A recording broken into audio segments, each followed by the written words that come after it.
Hello again. My name is Dale Neal. I'm an International Director for ICCC, as well as President of ICCC for the United States. I'm your host on this series, entitled You Can Start a Business.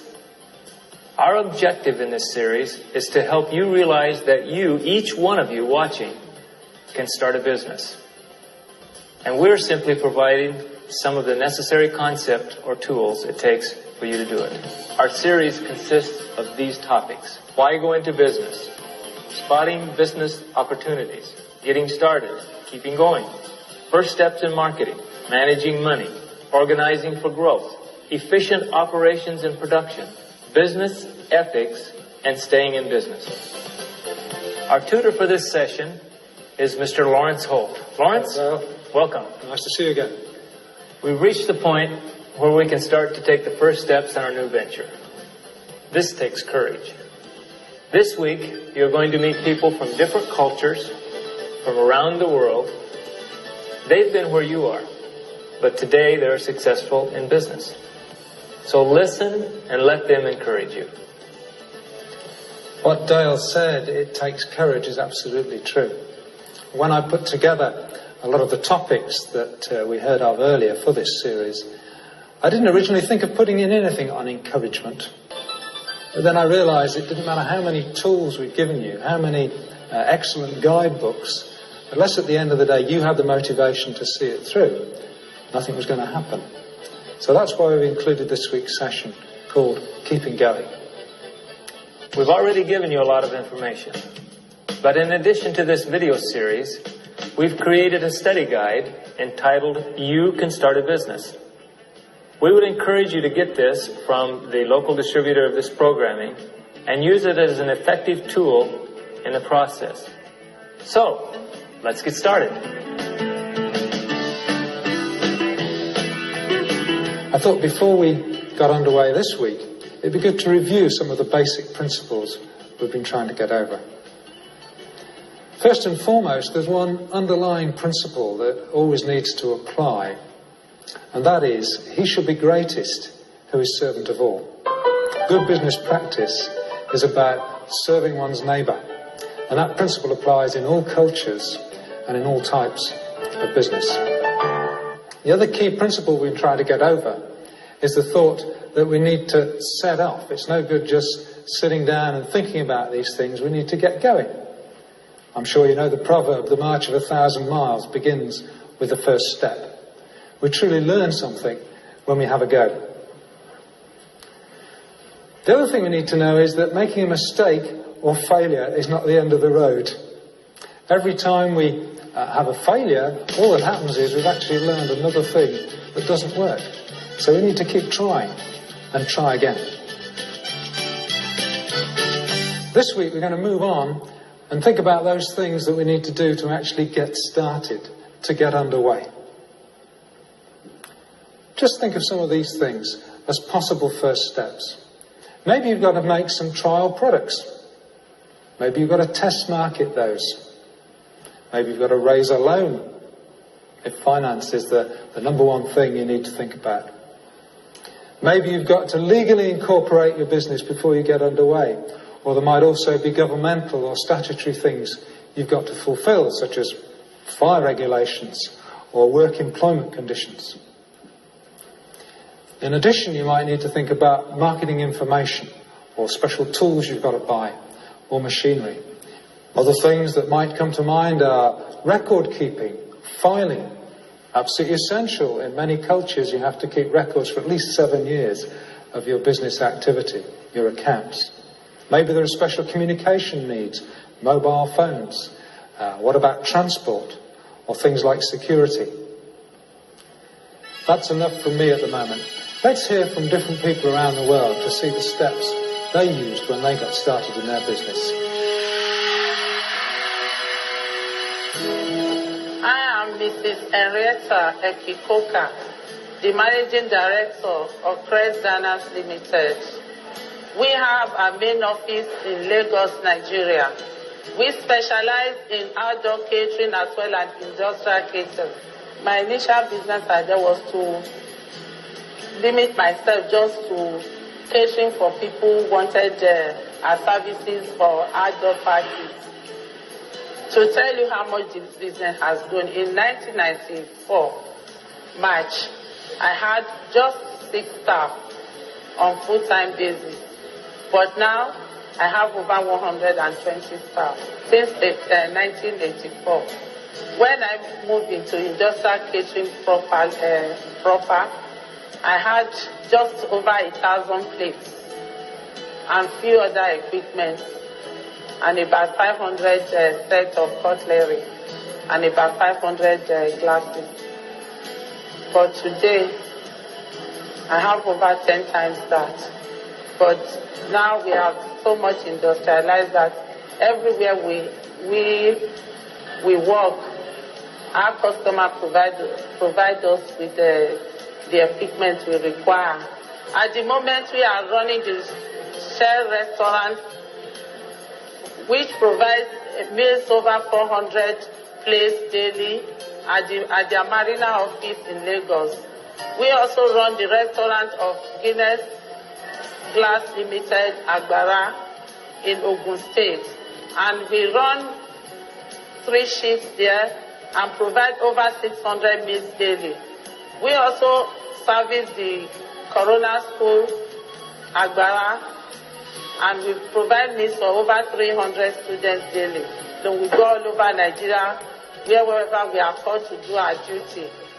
In this business, I have been able to come across a lot of people, various people, more than I would have ever thought I would have done in other business.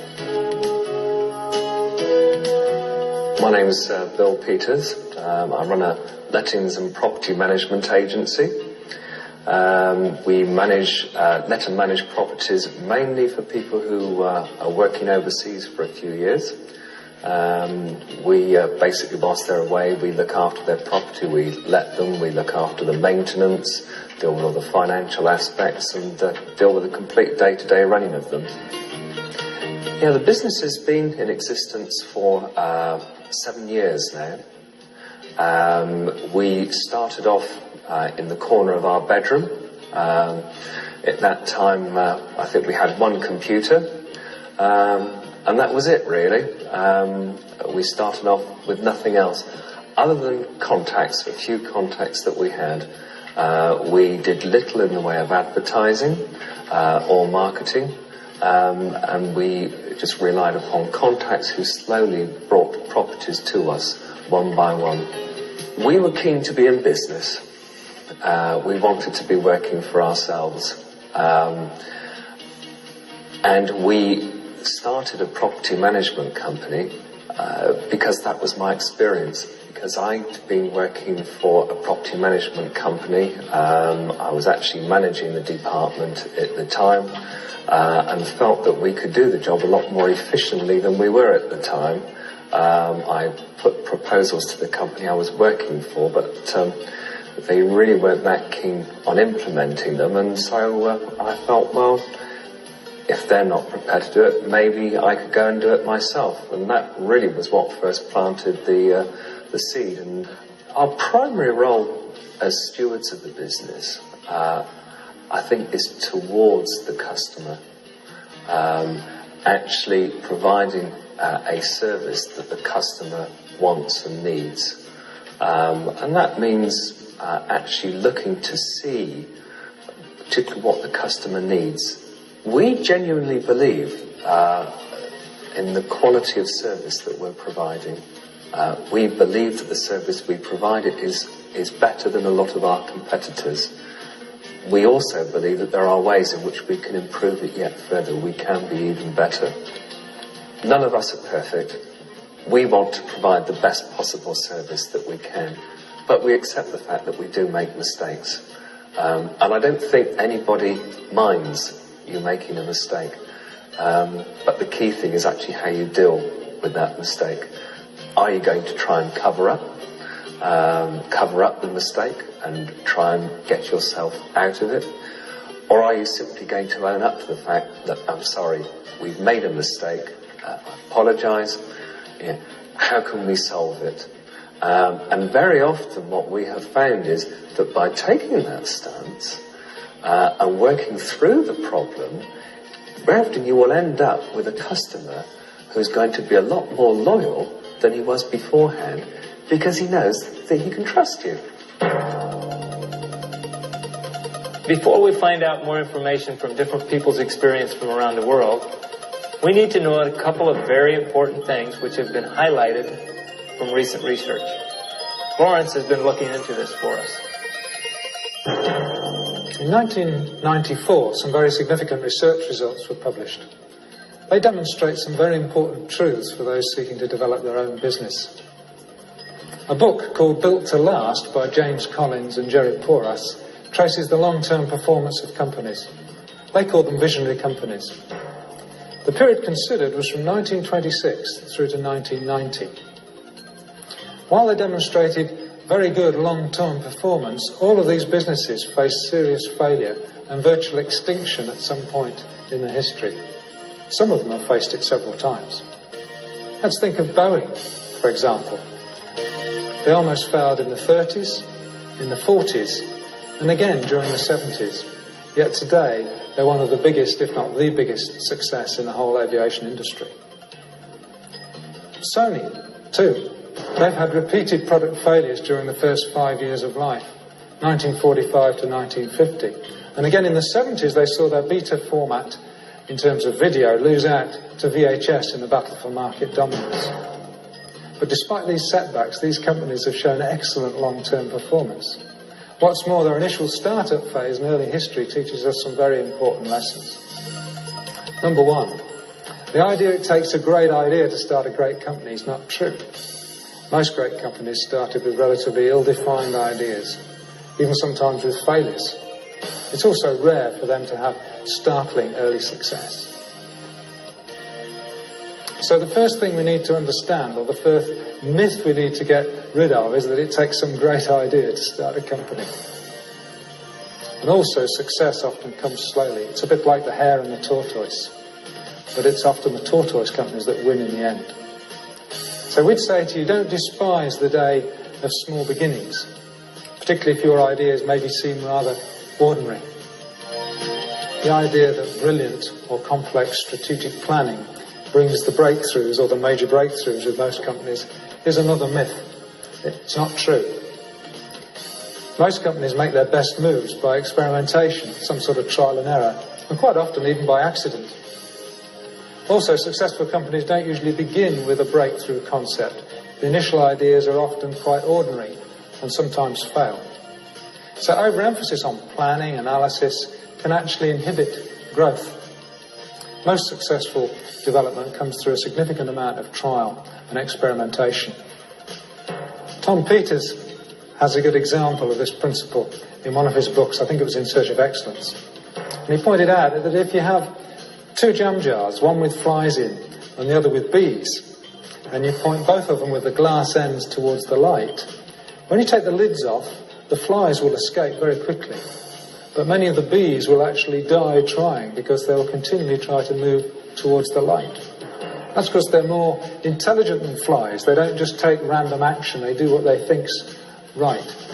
I think that illustrates well what we're talking about here. Trial and experimentation is an important part of developing a business.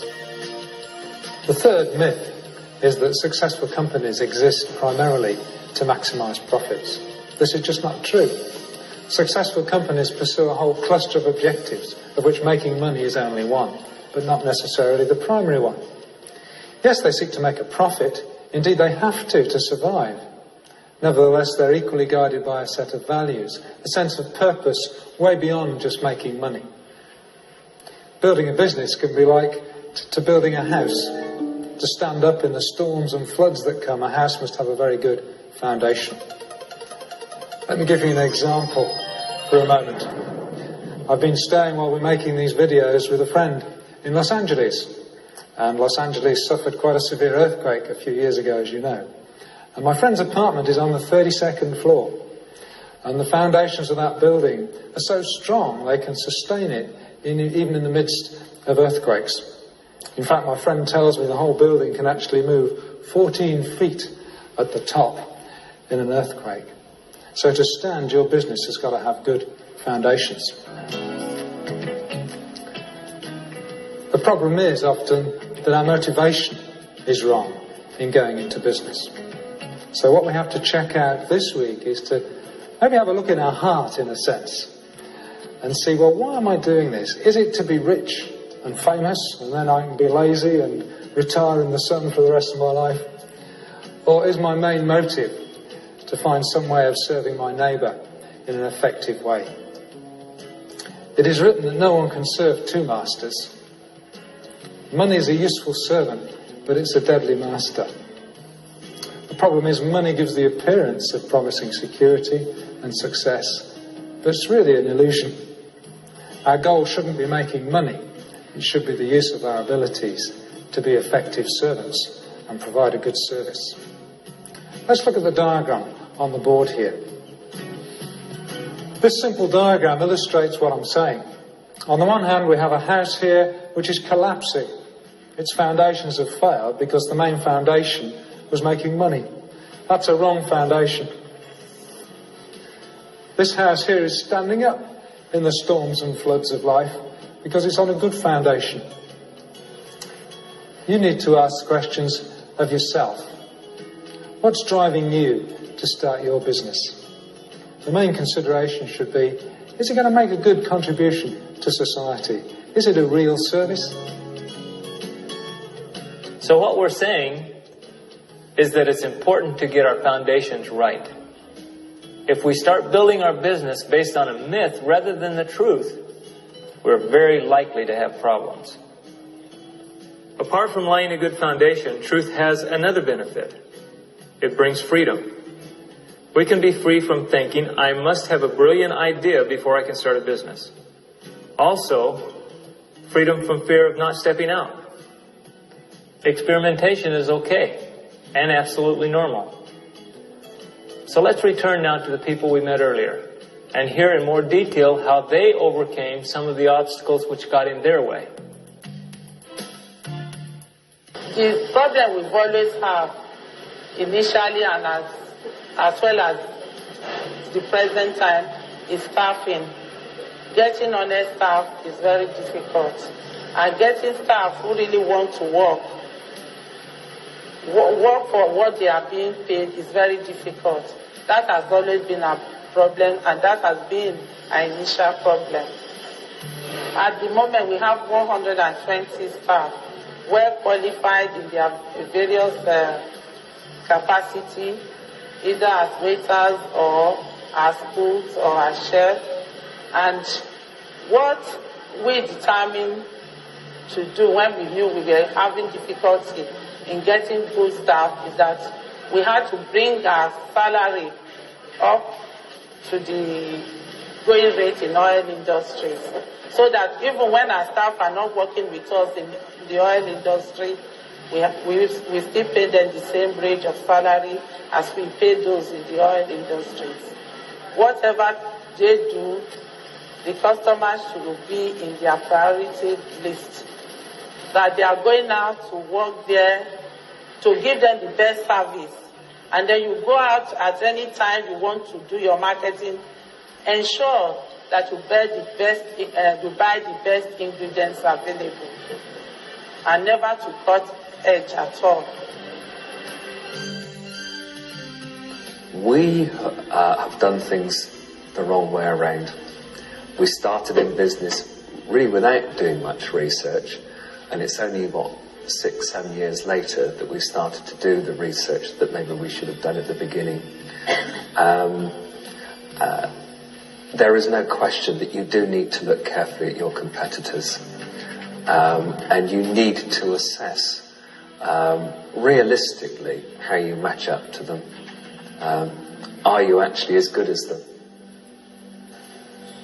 Communication is probably one of the most important things in any business.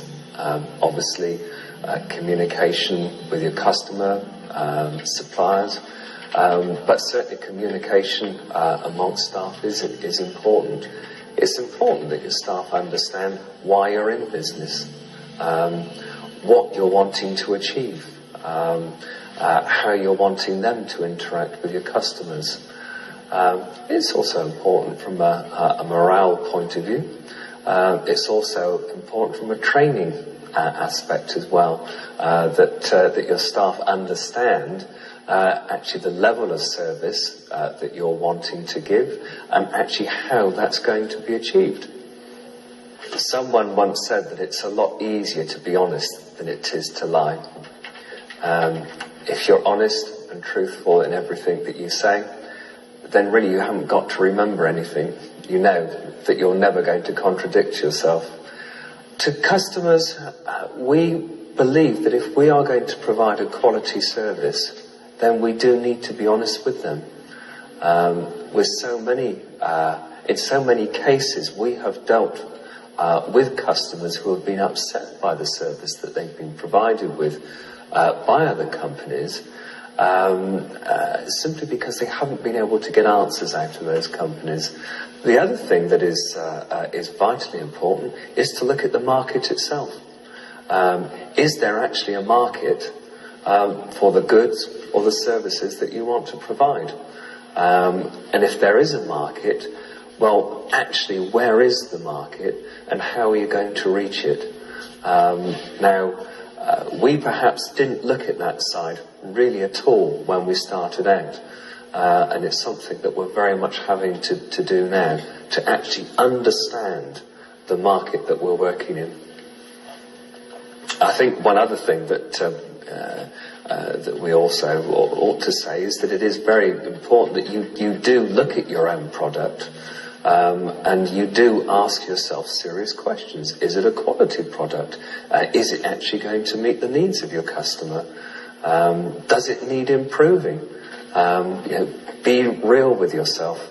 That's so important. The last thing we need to consider this week is what makes a business maker. We've looked quite a lot at the business, but what makes a business maker? During the early 1990s, we had the privilege to be involved in a research project which sought to identify the characteristics of business makers, those that had built some of Europe's excellent companies. The first thing we noticed was that they were completely unreasonable men. George Bernard Shaw said, "The reasonable man adapts himself to the world. The unreasonable man adapts the world to himself. Therefore, all hope of progress lies with the unreasonable man." I want to look now at a list of business maker characteristics, just to provide you with a summary of the key things to remember. First of all, they take a long-term view. They do research. They count the cost, as we advised you to. Secondly, they're relationship-oriented. They've got an ability to make and maintain long-term relationships with people. Remember what we said earlier, business is essentially about relationships. They also aim to please. Their business was a vehicle primarily to serve and also to develop their own strengths and abilities. And last of all, they had this quality-seeking mentality. They were continually reviewing what they were doing and looking for improvement.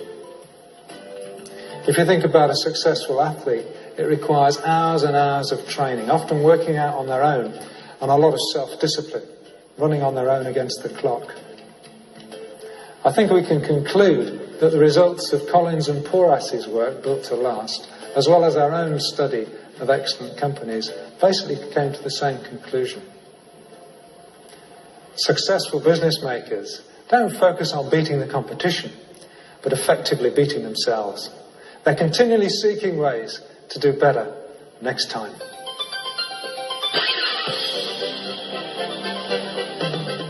So this is what we've learned this week. It takes courage. It doesn't always take a great idea to start a great company. Much of what we do is experimentation. Successful companies pursue a cluster of objectives. Making money is only one of the objectives. To be successful, you must get your foundations correct. We want you to ponder these thoughts as you go out.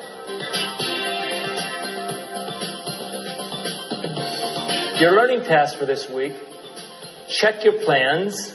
Are they based on myth or reality?